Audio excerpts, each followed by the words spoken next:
You think silence makes you strong? Say something.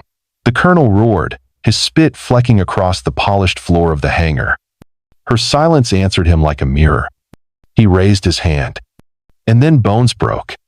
317 soldiers would remember the sound forever. She didn't move until she had to. And when she did, the colonel's arm twisted back at an unnatural angle, his mouth wide with silent agony, knees buckling in slow motion as her grip tightened and released like a ghost letting go of the past. And then she stood there, unmoved, unapologetic, unbroken. Her name was Captain Alina Serrano. 5'5", steel in her spine, scars on her knuckles, and one across her temple, a thin silver line that split through her dark hair like a road no one dared to follow. The silence in that hangar didn't come from shock. It came from shame. Because everyone had heard the colonel's voice before.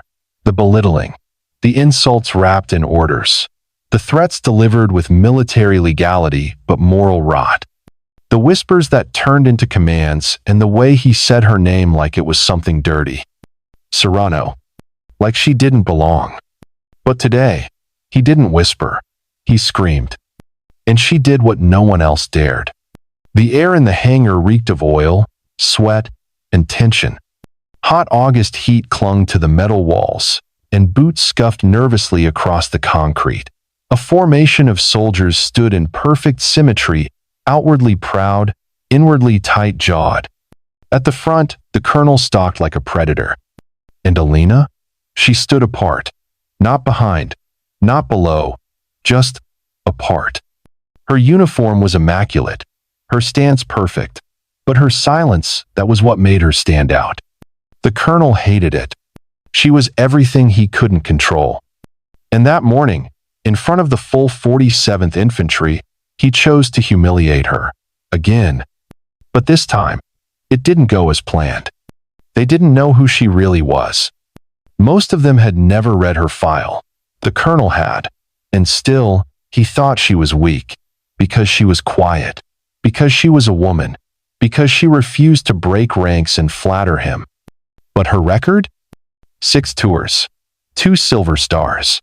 1 battlefield promotion after dragging 3 wounded Marines out of a burning convoy in Fallujah. No medals pinned on her chest today. She didn't wear them anymore. Too many of the names attached to those stories were etched into granite now. In her left pocket, folded perfectly, was a photograph. A man with a crooked smile and warm eyes, Sergeant Theo Vega. Her fiancé, killed by an IED 7 years ago. He used to say, "People think the quiet ones have nothing to say, but they're just the ones who've seen too much." Alina hadn't spoken publicly in over 3 years. The colonel's voice cracked the capped. The stillness, like a whip. "Captain Serrano," he said, pacing with performative authority, "seems to think she's too good to answer questions. Or maybe she doesn't understand chain of command." Laughter rippled from a few obedient mouths. Most remained silent. She looked straight ahead. "And yet," he sneered, "this captain, this silent captain, thinks she has something to teach you all. About resilience. About leadership." He stepped closer. Too close. "You want to lead? Then show us your strength. Speak." Stillness. Then, quieter, more venomously, "You're not a hero, you're just a mute with medals." A breath passed through the hangar. The kind of breath taken right before impact. But Alina didn't flinch. Because what the colonel didn't understand, couldn't possibly understand, was that silence wasn't her weakness. It was her armor. She had seen men scream for their mothers with limbs missing, had held the hand of a boy bleeding out while gunfire shredded the air around them. She had stood between the dead and the living, and carried the weight of both. Words didn't hold much weight for her anymore. But justice did. The colonel snapped. He lunged forward, his hand raised flat. Military, precise, a gesture meant not to strike, but to shame. A public reprimand. Humiliation. A relic of old power built on fear and assumption. But his hand never landed. In a flash, Alina's left hand shot up faster than anyone could process, caught his wrist mid-air, twisted, and stepped in. There was a crack. He dropped. The hangar fell silent. 317 soldiers stood motionless, bearing witness not to violence, but to a reckoning.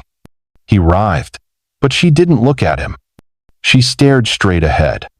Then, slowly, turned to face the ranks, one row at a time, eyes locking with eyes. Not a word passed her lips. But something older, something deeper, echoed in that silence.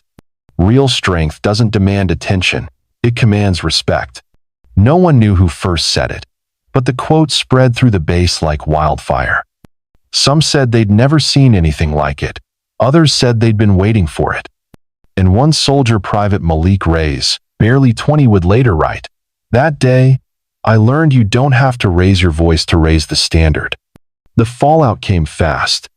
Military law is swift when visible bones are broken.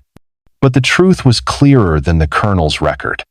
This wasn't an assault, it was a reaction, a response, a reckoning. Multiple soldiers stepped forward with testimony.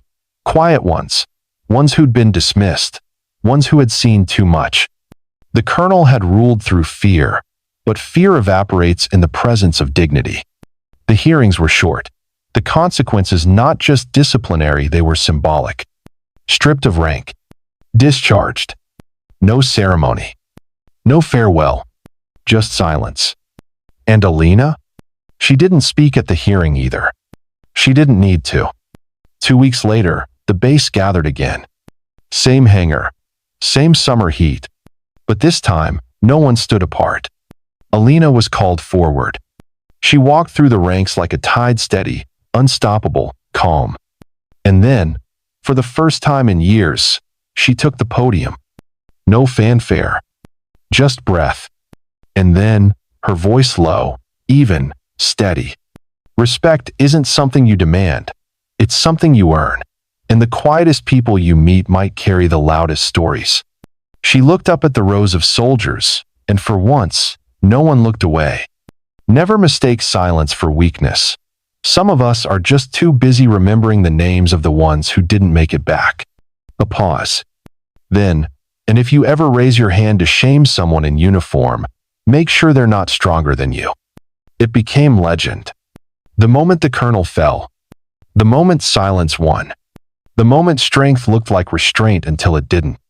They painted her name on the side of the new training hall, Serrano Hall. But she didn't ask for that. What meant more to her was what happened next. Respect returned, not just for her, but for every quiet soldier, every overlooked medic, every woman told to stay small, every veteran living with ghosts. People walked differently. After that day. Straighter, calmer, because someone had finally snapped, not in anger, but in truth. And she remained what she always had been. A protector, a leader, a soldier whose silence spoke volumes. She didn't want fame. She never posted a word about it, never gave an interview, never sat for a photo. But if you walked by the south corridor of the base, there was a framed note under her photo. If you've ever been underestimated, dismissed, or silenced, remember this. You don't have to shout to be heard. You don't have to fight to be strong. You just have to stand. Comment where you're watching from. Share this story if you believe silence can be powerful. And subscribe for more stories that honor the quiet heroes, the ones whose strength doesn't need to speak.